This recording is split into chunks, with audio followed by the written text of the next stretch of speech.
안녕하세요, 여러분. 이승재 강도사입니다. 우리는 계속해서 오후 성경 공부 시간에 존 버년이 쓴 철로 역정을 가지고 살펴보고 있습니다.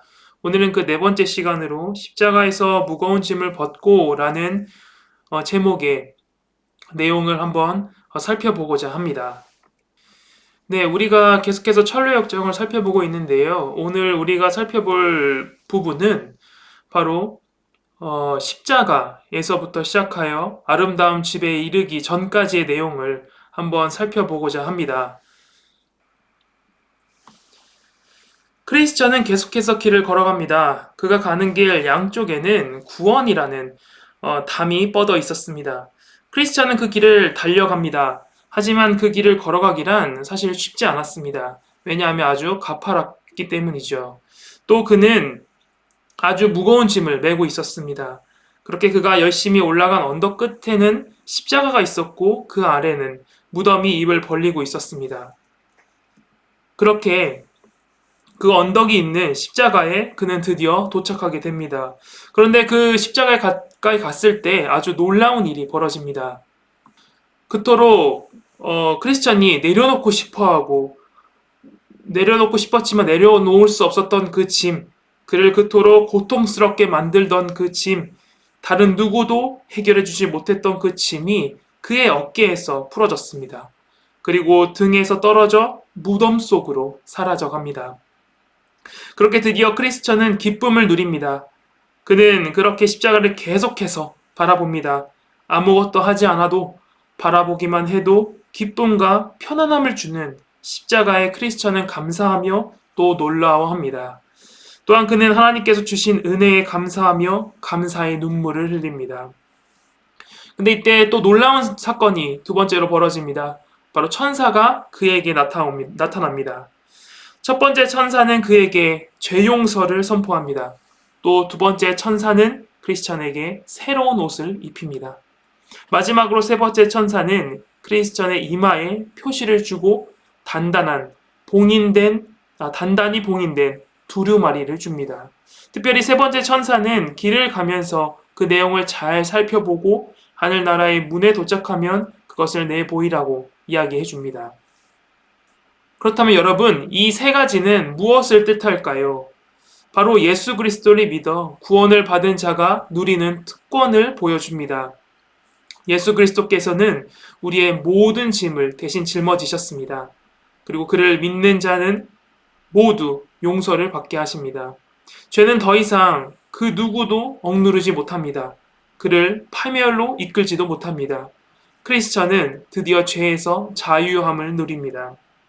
또한 이제 새로운 옷을 입게 됩니다. 갈라디아서 3장 27절에서 바울은 다음과 같이 이야기합니다.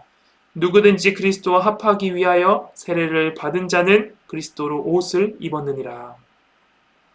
예수님을 믿는 자는 더 이상 죄의 옷이 아닌 의를 입고 의로운 자가 됩니다. 그는 죄에서 벗어날 뿐만이 아니라 의인이 되는 것이죠. 이제 그는 하나님께 기뻐할 만한 자가 되어 살아갑니다. 마지막으로 크리스찬은 영원히 구원받을 자로 살아가게 됩니다. 바울은 그리스도인은 약속의 성령으로 인치심을 받았다라고 이야기합니다. 하나님께서는 성령을 보내주셔서 그들과 함께 하십니다. 그렇게 그는 영원히 하나님과 함께하는 은혜를 누리게 됩니다. 또한 하나님께서는 그들에게 두루마리, 다시 말해 하나님의 말씀을 주십니다. 신자는 천국에 가기 전까지 이 땅 가운데 살아가며 성령과 그 말씀의 인도함을 받아 살아가게 됩니다. 그런데 여러분, 이런 혜택을 누린다라는 사실뿐만이 아니라 더 놀라운 것을 우리가 보게 됩니다. 바로 이 모든 일을 하나님께서 직접 하신다라는 겁니다. 죄사함도, 나를 의롭게 하는 일도, 심지어 이 땅 가운데 살아갈 때도 내 힘으로 우리는 살아가지 않습니다. 모든 일은 하나님께서 힘을 주셔서 또 하나님께서 이끄셔서 우리를 가능하게 하십니다. 전에 크리스천이 만났던 세상 지혜가 말했던 것과는 완전히 정반대의 내용입니다. 그렇게 구원은 기쁨이며 감사한 일입니다. 왜냐하면 내가 할 수 없는 일을 드디어 하나님께서 은혜로 주셨기 때문입니다. 이어서 구원을 받은 크리스천은 다시 길을 걸어 언덕 아래로 내려갑니다. 그리고 길 한쪽에서 발목에 쇠고랑을 찬 채 자고 있는 세 사람을 만나게 됩니다.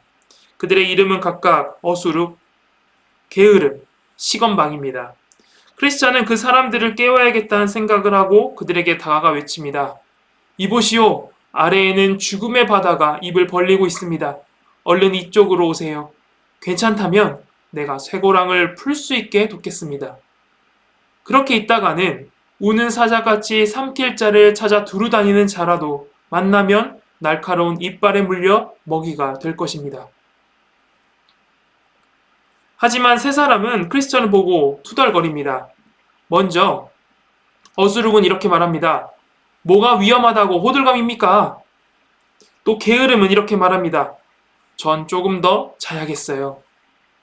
마지막으로 시건방은 이렇게 말합니다. 사람들은 다 제각각 사는 거요. 남의 일에 챙겨 말고 당신 앞가림이나 잘하쇼. 이들의 반응에 크리스천은 섭섭함을 느낍니다. 하지만 여러분, 이는 세상 사람들의 당연한 반응입니다. 왜냐하면 그들은 제대로 자신들의 처지를 바라보지 못하기 때문입니다. 이미 구원을 받은 자의 눈에는 그들의 곧 받을 위험과 고통이 보입니다. 하지만 앞서 고집불통이 그러했듯 사람들은 복음을 전해도 다양한 이유로 그 복음을 거부하며 그들이 처한 때를 제대로 바라보지 못합니다. 이어서 두 번째로 크리스천이 만난 사람은 허울과 위선입니다. 그런데 그들은 매우 이상한 방법으로 크리스천 앞에 나타납니다. 그 둘은 구원의 담장을 뛰어넘어 그 길로 들어옵니다. 그들은 자신들이 시온상으로 향해 가며 찬양을 하러 간다라고 이야기를 합니다. 그 모습을 보고 크리스천은 그들에게 묻습니다. 이 길 초입에 있는 문으로 들어오지 않고 왜 담을 넘어서 옵니까? 문을 통하여 양의 우리에 들어가지 아니하고 다른 데로 들어가는 자는 절도요, 강도요라는 말씀도 모르십니까? 라고 크리스천은 그들에게 묻습니다.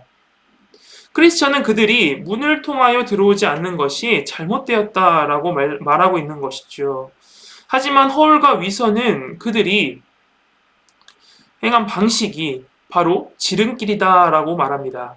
또 그들은 고향 사람 모두가 해온 관습이다라고도 말하고 있습니다.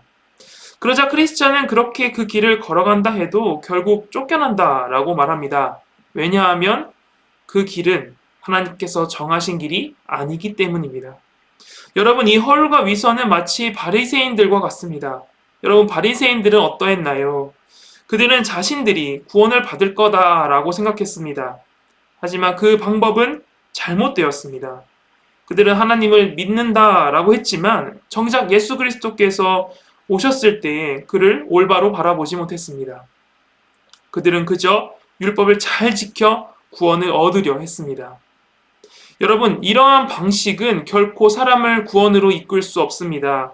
왜냐하면 앞서 크리스찬이 얘기했듯 그 길은 하나님께서 정하신 구원의 방법이 아니기 때문입니다. 아무리 그들이 하나님을 믿는다고 하여도 그 더러운 마음으로는 올바른 예배를 드릴 수 없습니다. 그들이 참되게 하나님을 예배하기 위해서는 먼저 그들이 하나님 앞에 깨끗해져야 합니다. 그리고 그 일은 오직 예수 그리스도를 통해서만 가능합니다. 크리스천은 예수님을 믿어 그 은혜를 누렸던 사람입니다. 앞서 세 명의 천사가 말해준 죄사함, 의를 입는 일, 그리고 성령의 인치심과 말씀으로 살아가는 그 삶을 크리스천은 살아갔습니다.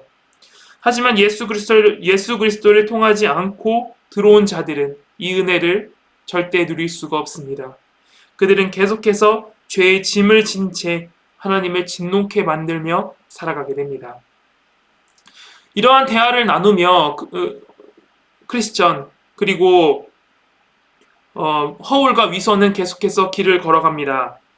하지만 크리스천과 허울과 위선은 이후에 더 이상 대화를 나누지 않습니다. 그리고 계속 걸어가다 그들은 고난의 언덕에 도착합니다. 거기에는 좁은 문으로 가는 반듯하게 뻗은 길, 그리고 그 옆에 두 갈래 갈림길이 있었습니다. 크리스천은 전에 전도자에게 들었던 대로 좁은 문으로 가는 반듯하게 뻗은 길로 걸어갑니다. 그는 이제 전과 같은 실수를 더 이상 반복하지 않습니다. 허울과 위선은 크리스천과는 다르게 갈림길을 선택합니다. 왜냐하면 그 길이 그들이 보기에 더 쉬워 보였기 때문입니다. 그들은 계속해서 그 담을 넘었던 것과 같이 쉬운 길, 자신들이 보기에 좋은 길로 향해 갑니다. 그런데 그들은 이 길로 가면 크리스천을 다시 만날 것이다 라고 생각합니다. 하지만 여러분, 한쪽 길의 이름은 위험이었고 그 다른 길은 파멸이었습니다. 그렇게 허울은 빽빽한 숲으로 들어갔고 위선은 벌판을 헤매다 넘어져 다시는 일어나지 못합니다. 여러분, 그렇다면 크리스천은 어땠을까요? 그는 힘들게 가파른 길을 올라갑니다. 그 길도 위선과 허울과 같이 쉬운 길은 아니었습니다. 고난의 언덕이란 이름과 같이 그는 고난을 겪습니다. 그렇게 중간에 정도에 올랐을 때 그는 아주 시원한 정자를 발견하게 됩니다. 그곳에서 그는 쉼을 얻게 되는 것이죠. 그리고 그곳에서 그는 천사에게 받은 두루마리를 보며 위로를 받고 또 하나님께서 입혀주신 옷을 보며 기쁨을 계속해서 누립니다. 그런데 그렇게 쉬고 있을 때 그에게 졸음이 찾아옵니다. 그렇게 시간이 흘러 한밤중이 되었을 때 한 사람이 크리스천에게 나타나 그를 깨우며 이렇게 말합니다. 게으른 자여, 개미에게 가서 그가 하는 것을 보고 지혜를 얻으라. 그 말을 듣고 깜짝 놀란 크리스천은 다시 일어나 길을 걸어갑니다. 그런데 그는 자신이 잠들며 그가 계속해서 그 위로를 얻던 그 두루마리를 잃어버렸다는 사실을 깨닫지 못합니다. 그는 한 번의 방심으로 그에게 위로를 줄 하나님의 말씀을 잃어버립니다. 그는 두루마리를 잃어버린 채 다시 길을 걸어갑니다. 그때 반대쪽에서 걸어오는 소심과 불신을 만나게 됩니다. 그 사람들이 반대길을 이렇게 걸어오자 그는 그 사람들에게 묻습니다. 도대체 무슨 일이기에 반대 방향으로 돌아오는 건가요? 그러자 그들은 시온성으로 가려고 언덕길을 오르면 오를수록 너무 위험한 길을 마주한다라고 이야기합니다. 심지어 불신은 그 앞에 두 마리의 사자가 버티고 있다라고도 이야기를 합니다. 여러분, 이 말을 들은 크리스천은 기분이 어땠을까요? 아주 두려웠을 겁니다. 그래서 크리스천은 이 말을 듣고 불안함을 느끼게 됩니다. 그러나 그는 오직 그가 영원한 생명을 얻을 길을 가야 한다는 사실을 제대로 깨닫고 있는 깨닫고 있던 사람이었기 때문에 그 길을 두려움 가운데서도 계속해서 걸어갑니다. 하지만 그 머리에서 그 소심과 불신이 했던 말은 그 머리에서 떠나지 않습니다. 크리스천은 그 두려움 가운데에서 또 위로를 얻기 위해 그가 가지고 있던 두루마리를 꺼내 보려고 합니다. 그런데 여러분, 그는 두루마리를 지금 잃어버린 상태이죠. 그는 그 두루마리를 찾지 못합니다. 크리스천은 그제서야 자신이 두루마리를 잃어버렸다는 사실을 깨닫게 됩니다. 이때 그는 자신이 정자에서 잠들었던 일을 깨닫습니다. 그리고는 두루마리를 찾기 위해 다시 그 정자로 돌아갑니다. 그 정자로 돌아가는 길에 크리스천은 계속해서 자신의 나약함을 자책합니다. 그리고 이렇게 말합니다. 대낮에 한밤중처럼 깊이 잠을 자다니 난 참 어리석은 인간이로구나. 이렇게 위험한 일들이 가득한 곳에서 잠을 자다니 말이야. 주님께서 순례자들을 위해 영원히 잠시 쉬어갈 수 있도록 세운 정자에서 나는 육신의 쉼을 얻는 데만 몰두하다니. 여러분, 이러한 모습은 사실 크리스천만의 모습이 아닙니다. 이는 바로 우리 모두의 모습입니다. 신자는 구원받았으나 아직 그 안에 남아있는 죄와 계속해서 싸워나갑니다. 그 싸움에서 그런데 우리는 계속해서 패배하곤 하죠. 참 실망스러운 모습입니다. 그런데 이것이 바로 나약한 우리의 참 모습입니다. 그리고 우리 스스로는 그 구원을 완성할 수 없다라는 반증이기도 합니다. 하지만 여러분, 실망만 할 필요는 없습니다. 왜냐하면 크리스천이 그러했듯 하나님께서는 다시 우리가 돌아올 수 있도록 하시기 때문입니다. 그렇다면 크리스천은 과연 두루마리를 찾았을까요? 네, 감사하게도 그는 자신이 잃어버린 두루마리를 찾습니다. 그렇게 그는 다시 길을 걸어갑니다. 그는 그 길을 걸으며 자신의 나약함을 계속해서 자책합니다. 그가 자책하는 사이에 그는 아름다운 집이다 라고 불리우는 그 대저택에 도착하게 됩니다. 사랑하는 성도 여러분, 크리스천의 삶은 사는 그 삶은 신자의 삶입니다. 우리는 그리스도를 믿어 그리스도인으로 살아갑니다. 그 기쁨을 무엇에 과연 비교할 수 있을까요? 가끔은 어떠한 말로도 그 기쁨을 충분히 담아낼 수 없다는 것에 아쉬움을 느끼기도 합니다. 하지만 크리스천이 이후에 보여준 삶과 같이 신자가 되었다고 해서 그 길은 평탄하기만 한 것은 아닙니다. 신자가 걷는 길은 험하며 동시에 고통스럽습니다. 그런데 길만 험한 것이 아닙니다. 오늘 크리스천의 삶에서 보듯 우리의 삶 주변에는 유혹거리가 너무나도 많습니다. 특별히 그 유혹은 편안함입니다. 사람은 하나님의 말씀에서 위로를 얻기보다 그 말씀에서 떠나 죄의 인도를 받아 삶는 삶에서 더 기쁨을 누리기도 하고 편안함을 누리기도 합니다. 왜냐하면 그게 자연스러운 모습이기 때문이죠. 하지만 여러분, 우리는 계속해서 그 고난의 길을 걸어가야 합니다. 왜냐하면 그 고난의 길의 끝에 우리는 영생을 얻기 때문입니다.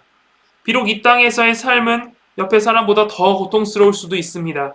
말씀대로 사는 것은 그만큼 힘든 일이기 때문입니다. 하지만 그렇게 하나님의 자녀로 살아갈 때 우리는 더 큰 기쁨을 누리게 됩니다. 우리 모두가, 저를 포함한 우리 모두가 그 기쁨의 삶을 계속해서 누리며 살아가길 바랍니다. 감사합니다.